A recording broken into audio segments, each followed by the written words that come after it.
senhor presidente, senadores, para dizer que não era bem isso que nós esperávamos com relação à retomada do crescimento do Brasil. O que se esperava para o Brasil, na data em que agora nos encontramos, após as fortes turbulências que estamos sofrendo na política e na economia nesses últimos anos, com direito, inclusive, a um marcante impeachment de presidente da República, e depois da eleição mais polarizada já vista na história do Brasil, não era isto que nós esperávamos. Eram esperados dias, quando já nos aproximamos da segunda metade do primeiro ano deste governo, nesta época de renovada legislatura, esperávamos um momento de reconstrução, dias de correção e de firmeza de propósitos.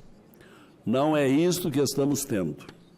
Infelizmente, o que temos assistido nas últimas semanas, em particular nos últimos dias, é uma angustiosa perda de tempo, com tensões elevadas e incontáveis imbróglios plantados nos lugares menos esperados.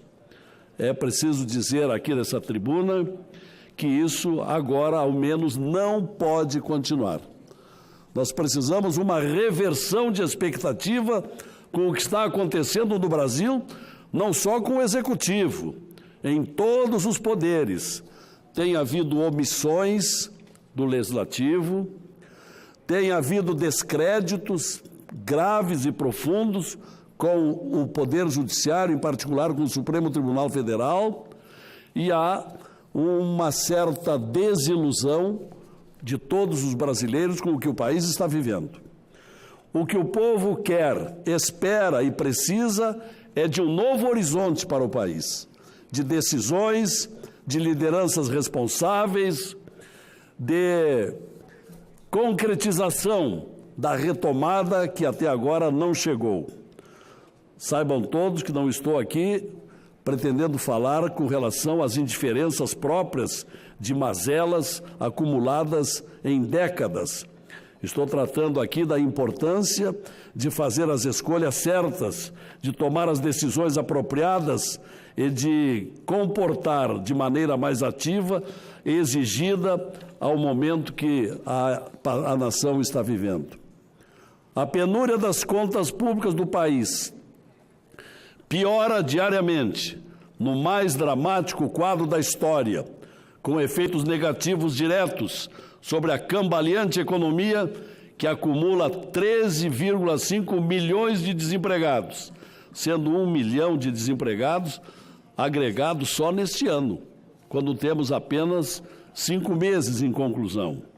E o saldo amargo disso tudo é uma pobreza crescente, um cenário aflitivo, a cobrar, até agora em vão, união e sacrifício de todos para socorrer os estratos mais sofridos e mais dependentes do Estado.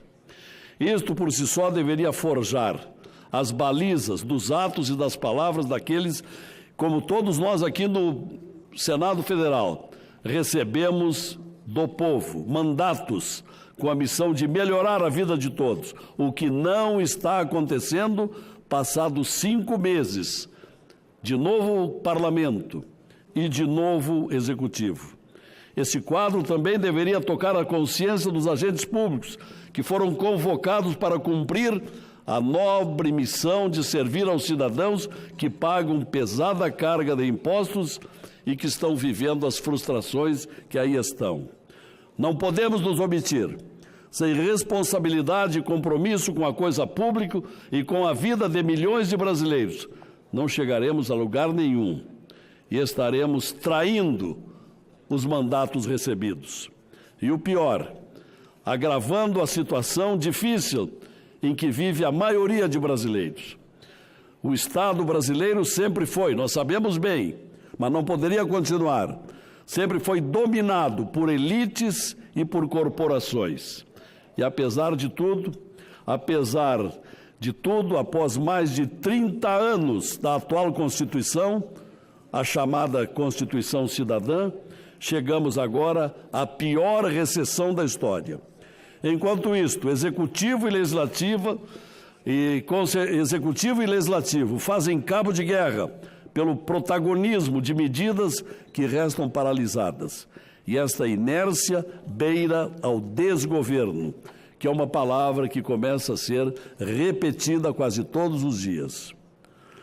Para avaliar a gravidade desta situação, está sob a mesa do Congresso Nacional aprovar créditos suplementares de 249 bilhões.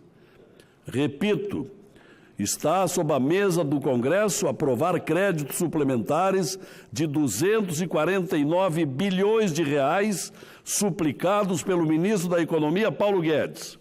Sem autorização do Legislativo, o Executivo ficará ante um dilema insolúvel: suspender o pagamento de salários, aposentadorias e benefícios previdenciários ou emitir títulos da dívida para pagar e, assim, incorrer em crime de responsabilidade. É um dilema profundo. Há muito tempo não ocorria coisa parecida, se é que alguma vez ocorreu. Por outro lado, há 11 medidas provisórias que aguardam o aval do Congresso, entre as quais a que reduziu o número de ministérios, a caducar em 3 de junho, se não for aprovada, e agora, pelo discurso do senador Álvaro Dias, tomamos conhecimento que a Câmara dos Deputados vai rejeitar o aumento de ministérios.